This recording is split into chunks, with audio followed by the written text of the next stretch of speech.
So in the previous class, we studied about classification of industries based upon ownership, right? One was private sector. Private sector is what? Sorry, ownership. Yeah, private. Who will tell me? You need to scroll down. Yes. Private sector ownership. Am I audible, children? Yes, ma'am. Private sector is owned privately. Okay. So private sector means it is owned by a private individual or a group of individual. Example, what example did you all give me? Ma'am, Reliance Industries. Reliance and Tata Group. Public sector? Managed by the government. Ma'am, ISRO. Oil. Owned and managed by the government. Ma'am, the Indian Joint Space sector? Organization. Joint sector industries?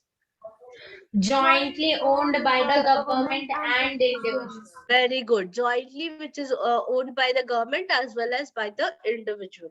All right.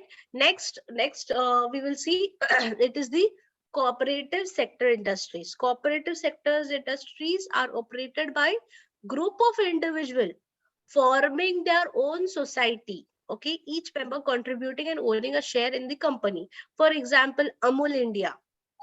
Okay, it is owned by the Anand Milk Union Limited. Okay, so it is cooperative industry is owned by a group of individuals. All right, and each member who are there, who come together and who are contributing in this particular cooperative sector, they also own a limited share.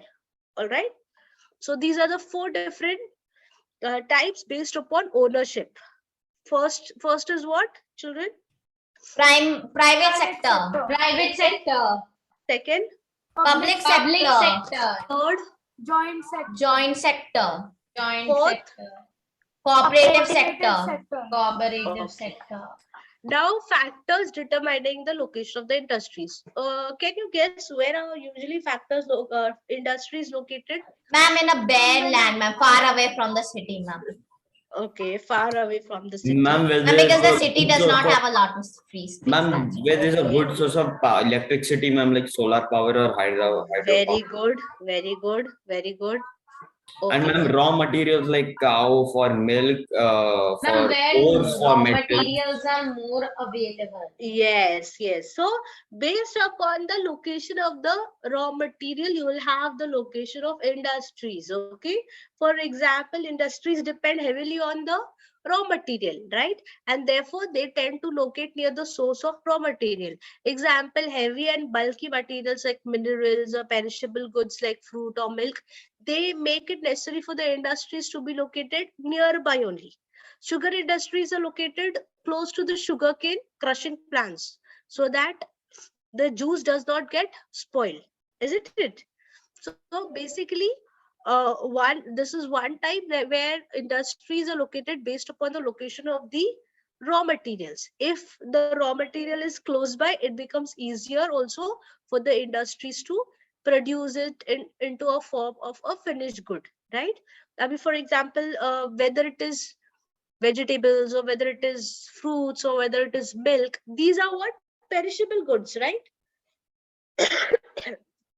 Yes or no? They cannot be Ma'am, they can get destroyed easily. Yeah, and they cannot be stored for a longer duration, right? So that's the reason these industries should be located nearby, so that they could get maximum sugarcane juice. For example, if they're talking about sugar industries, you will find sugar industries near sugarcane plants.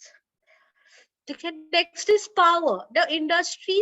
Every industries require electricity. Do you all agree?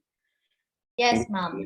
Yes, Function, because every industries have machines and all these machines use what? Electricity. So industries will cluster around the areas where power supply is regular, it is uninterrupted, it is cheap. For example, iron and steel industries, they use large amounts of coal to generate power.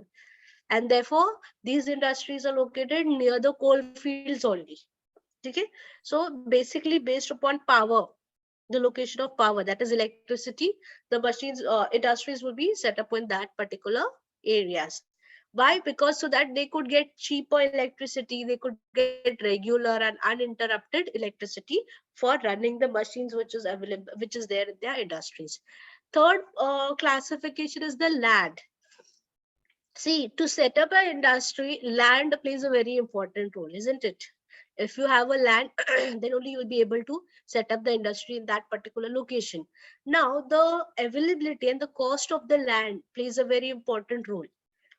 For example, land in Mumbai, it is very expensive, right? What is also important is the nature of the land, whether it is a flat land, whether it is a land which is good for construction of factories.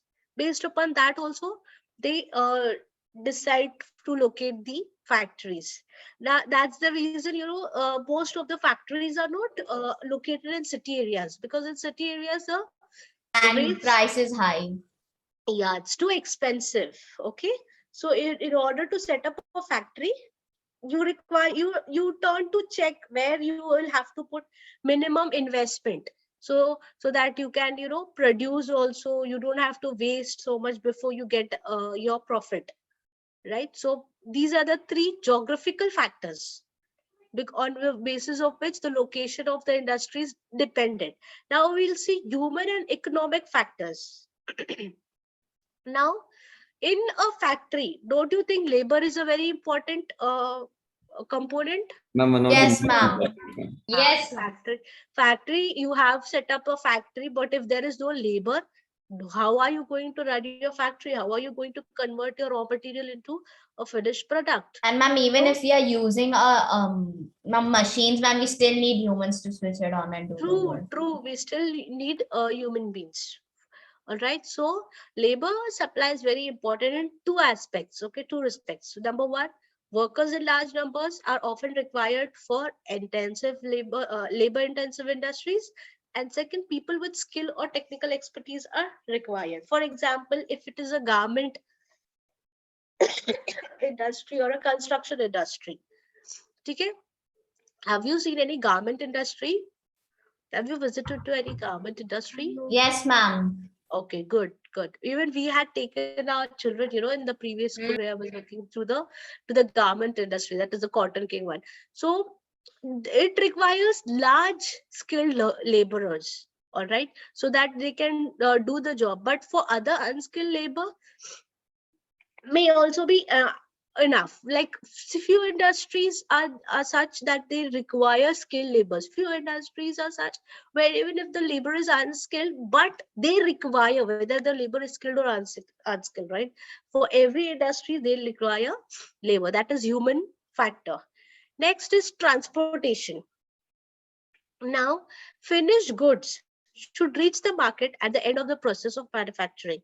Thus, the nearness of the market is an add-on quality in the process of selecting the location of the industry. See, the more the distant the factories away from the city, the more it will be the cost of the production. Yes or no? Because then they will have to add the transportation charges also, right? Yes, ma'am. Yes. So if the industry is not too very far, okay, from the city, from the market area, then the cost of production will be reduced. Why? So that the transportation charges won't be added to that cost or the product price, right? Yes, ma'am. Ma'am, they need to save as much money as they can. Yes. Ma'am, even technology is very important. Technology is very important. We'll see that. Now is market. The finished goods should reach the market at the end of the process. I just read it now. At the end of the process of manufacturing, thus nearness of the market is an add-on quality. So market should be clear, near, right? So labor is important, transport is important, and market. See, basically, why are they producing the goods? So that they can sell it in the market, right? At a very cheap price. Right. Right, so they will try their level best to make sure that the cost of production is less, so that the cost of the product will also be less and people will buy more, right? Next. Now we'll see the political factors which is responsible for the location of the industries. Stability of the government. For any industry to flourish, it is important for the government to be stable. Frequent changes of the government are harmful for the growth of the industries. Due to the uncertainty, industries will hardly grow. War and riots will harm the growth of industries. Do you agree? If there are continuously wars, if there are continuously riots in the particular state, or if the government is continuously changing, do you think it is going to affect the industries, the growth of the industries? Yes, ma'am, because every time there is a new law or something, ma'am, they have to change everything again then. Yes. Even law and orders, okay, should be stable. They should not be changing, every now and then. That becomes very difficult for the common people to get acquainted with it. Law and order situation in the country will determine the location of the industries. Regions with good law and order conditions will quickly develop industrially, while the regions that have violence and lawlessness will soon find industries closing down without any new industries being set up. So following the rules and regulations, following the law and order is very important for all the industries. Why? If all the industries follow those rules and regulations which has been given to them by the government, then automatically all the industries will have a stable growth. But if each and every industry is following their own way, their own order, if they have their own rules and regulations, definitely what it will result in, it will result in closing down of the industries. Now law And the and order, government closed their thing, ma'am, their factory, ma'am, because they are not following the rules. yes, so they need to abide by the law and order. Government policies. Industries will flourish where there is government support and ease of operations. If a particular country has too many unnecessary producers and rules, industries will not develop, even if all the other factors are present.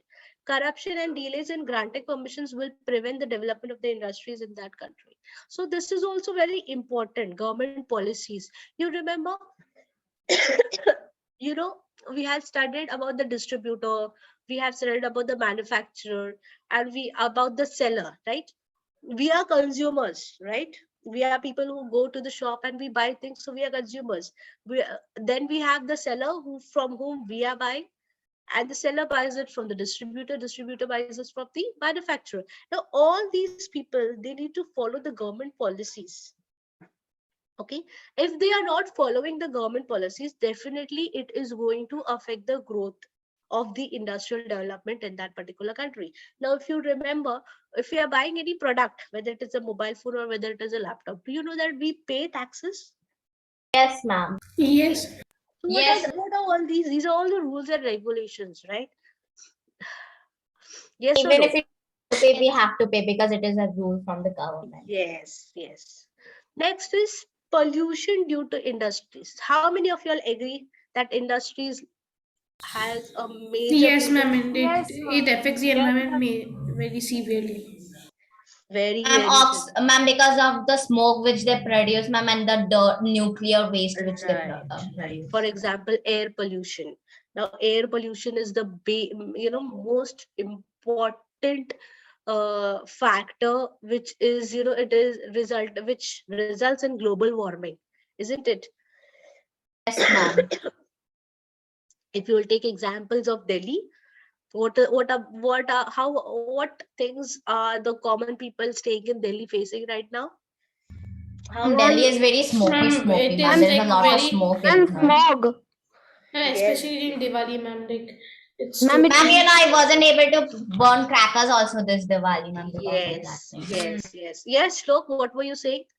No, ma'am. I was saying that especially in Diwali, ma'am, it's like very Yes, polluted.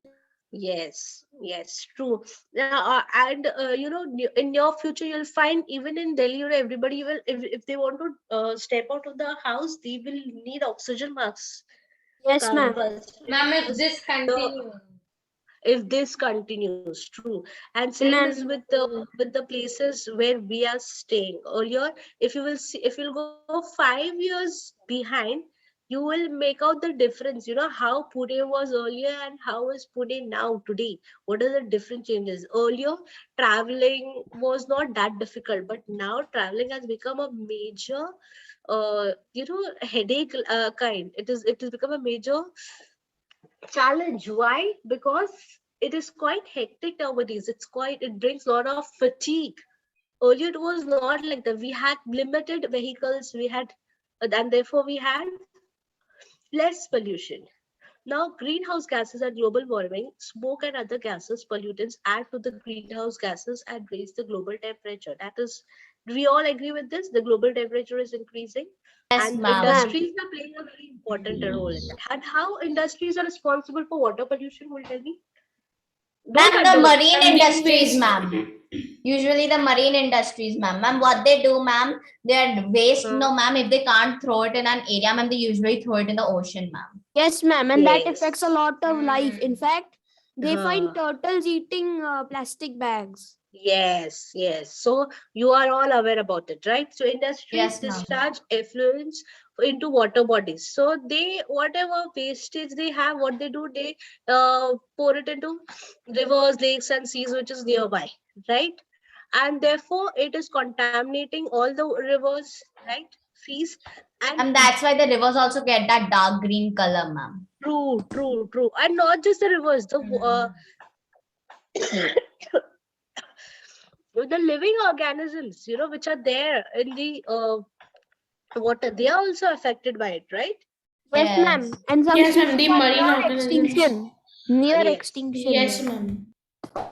All right. So land, how industries are responsible for land pollution? Will they- Ma'am, we're constructing. Ma'am, when they're like, Uh-huh. Yes, look. and when they're like doing the construction, ma'am, there's like they're cutting down trees and which is leading to Huh. deforestation, and this is affecting the soil Yes. erosion. and soil. Yes, ma'am. Yes. So basically, if you know that industries require forests products as their raw materials, right? Yes or Yes, no? ma'am. So what they do, Yes, they ma'am. are destroying the forests. Yes. Yes, If they ma'am. want wood for as the raw material, what industries are doing? They're destroying the woods. They're destroying the forest for the sake of their own raw materials. Even this happens during construction. They're destroying for constructing for developing the city. What they're doing, they're destroying the forest, and because of that, it is affecting the temperature, and that in turn is affecting the rainfall. Okay.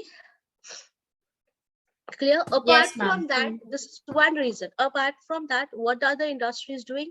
They are releasing poisonous chemicals directly into the soil.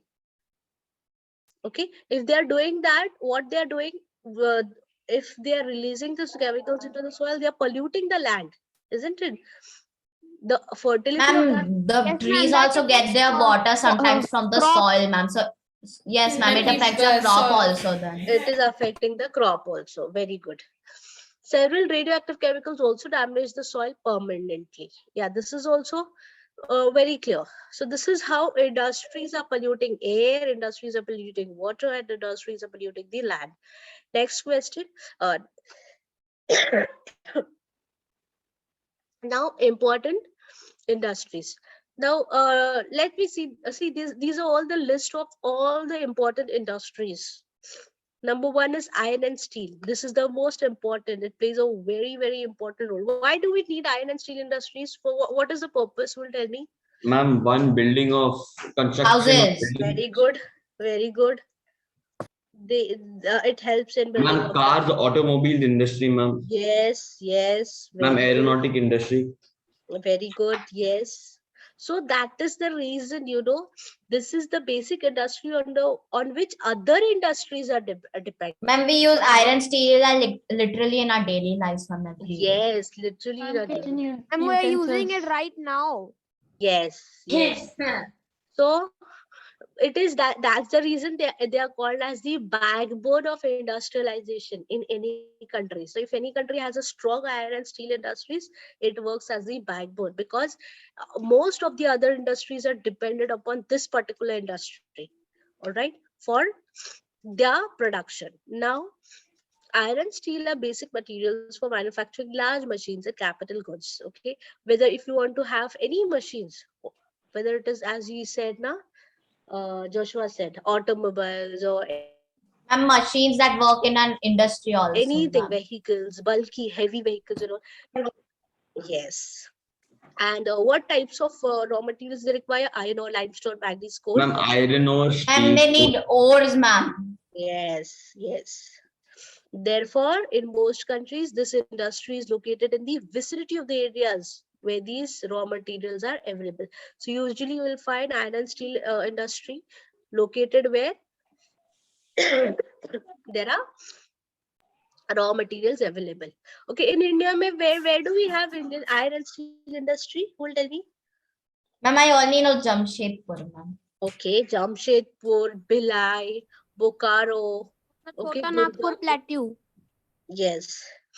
And they are all located in the Chota Nagpur plateau, right? As And I because iron is found a lot in that plateau, ma'am. That's why. yes, yes.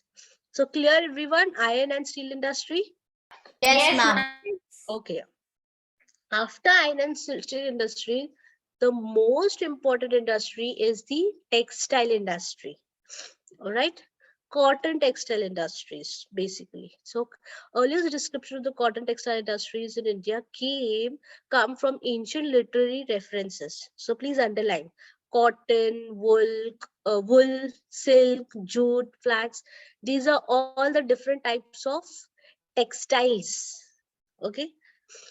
You have cotton clothes, you have woolen clothes, you have jute clothes, you have silk clothes, right? So Yes, ma'am. this is all you need. Now, many important cotton textile producing centers in India are near where the cotton growing areas. So definitely you will have cotton textile where they can easily get their raw material, that is cotton.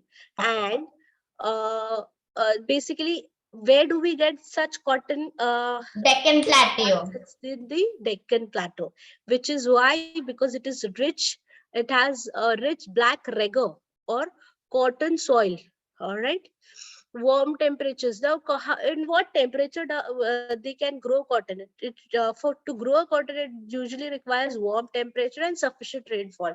So the Deccan Plateau is the most apt for growing cotton in the cotton plants in these areas. Now, in addition, the humid climate is also ideal for spinning the cotton.